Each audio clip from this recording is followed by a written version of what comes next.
நாம எல்லாம் கூடியிருக்கக்கூடிய இந்த தலம் திருப்புகலூர் என்கின்ற கஷேத்திரம். உயிர்கள் எல்லாம் முக்தி வேண்டி இறைவனுடைய திருவடியை புகழாக அடைந்த கஷேத்திரம் என்பதனால அதுக்கு திருப்புகலூர், திருப்புகலூர் என்று பெயர். சைவ சமய பரமாச்சாரியர்கள்ல மிக உன்னதமான முதலாச்சாரியராக விளங்கக்கூடிய திருநாவுக்கரசு பெருமானுடைய அப்பர் சுவாமிகளுடைய ஐக்கிய கஷேத்திரம் இதுதான். அவருடைய முக்தி கஷேத்திரம். திருஞான சம்பந்த பெருமானார் ஆச்சாரபுரத்தில் ஐக்கியமாயிருக்கிறாங்க. சுந்தரமூர்த்தி சுவாமிகள் கைலை மலைக்கே சென்றிருக்கிறார். அப்பர் சுவாமிகள் தன்னுடைய இந்த உலக வாழ்க்கையினுடைய இறுதி காலகட்டத்தில் வாழ்ந்திருந்த தலமாக இந்த திருப்புகலூர் தான் அமைந்திருக்கிறது. வகையில எப்படி திரு அதிக விரட்டானத்திற்குள்ள அப்பர் சுவாமிகளுடைய கை எங்கெங்கெல்லாம் பட்டிருக்கும் என்பதனாலே அச்சமடைந்து சுந்தரமூர்த்தி சுவாமிகள் பிரவேசிக்கிறதுக்கு அச்சம் பண்ணாங்களோ அதே மாதிரி தான் இந்த தலம். நம்ம இங்க உட்கார்ந்துருக்கிற கற்கள்ல எந்தெந்த இடங்கள்ல அப்பர் சுவாமியுடைய கரங்கள் பட்டது, எந்தெந்த இடங்கள்ல அப்பர் சுவாமியுடைய கைப்பட்டு அவங்க உழவாரம் பண்ணாங்க, உழவார படை எங்கெங்க சென்று இருக்கிறது யாராலும் சொல்ல முடியாது. அத்தனை புண்ணிய விசேட கஷேத்திரமாக இது அமைந்திருக்கிறது. அது மட்டும் இல்ல, இந்த சேத்திரத்தை சுத்தியே பாத்தீங்கன்னா ரொம்ப முக்கியமான நாயன்மார்கள் எல்லாம் வாழ்ந்திருக்கக்கூடிய தலங்கள் எல்லாம் இருக்கு. இந்த திருப்புகலூருக்கு கிழக்க ஒரு 4-5 கிலோமீட்டர்ல திருச்செங்காட்டங்குடி என்கின்ற கஷேத்திரம். அது நம்மளா உலக அறிந்த கஷேத்திரம் திருத்தொண்ட நாயனாருடைய அவதார கஷேத்திரம், முக்தி கஷேத்திரம். அதற்கு இன்னும் கிழக்க போனீங்கன்னா திருமருகல் என்று இருக்குது.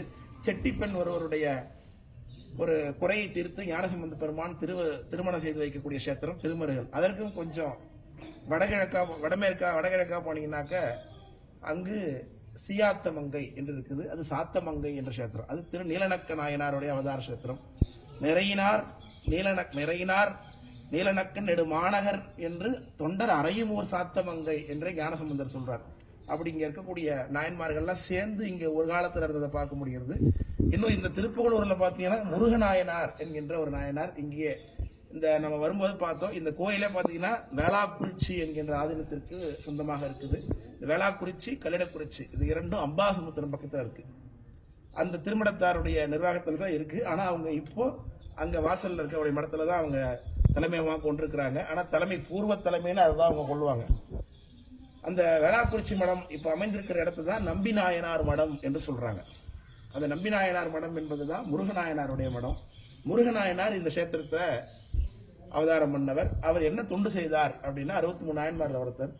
தினைக்கும் காலையில எழுந்து பூத்துண்டு செய்வது. இப்ப நாமெல்லாம் இங்க இருந்து இறங்கின உடனே ஒரு எம்டியான இடத்துல போய் உட்கார்ந்து பாருங்க, அங்க சிவலிங்கம் கூட இருந்தது. அதுதான் முருகநாயனார் வைத்திருந்த நந்தவனம்.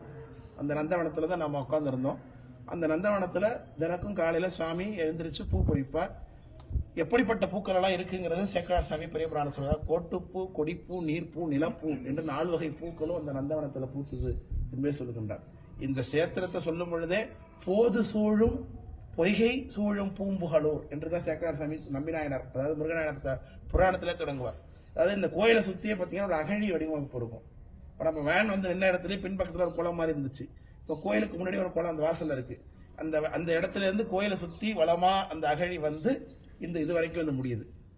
இப்ப நம்ம வர இடம் மட்டும்தான் போக்குவரத்துக்குள்ள வழி. அப்ப இந்த கோயிலை சுத்தியே ஒரு அகழி அமைந்திருக்கிறது. அதனாலதான் பொய்கை சூழும் பூம்புகலூர் என்று இது அழகாக சேக்கரார் சாமி சொல்றாங்க. இந்த கஷேத்திரத்துல நம்பிநாயனார் காலத்துல, அதாவது முருகநாயனாருடைய காலகட்டத்தில் ஞானசம்பந்த பெருமானார் இங்க எழுந்தருளி வெகு காலம் தங்கி இருக்கிறார்.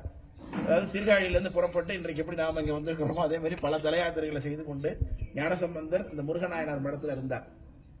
அப்போ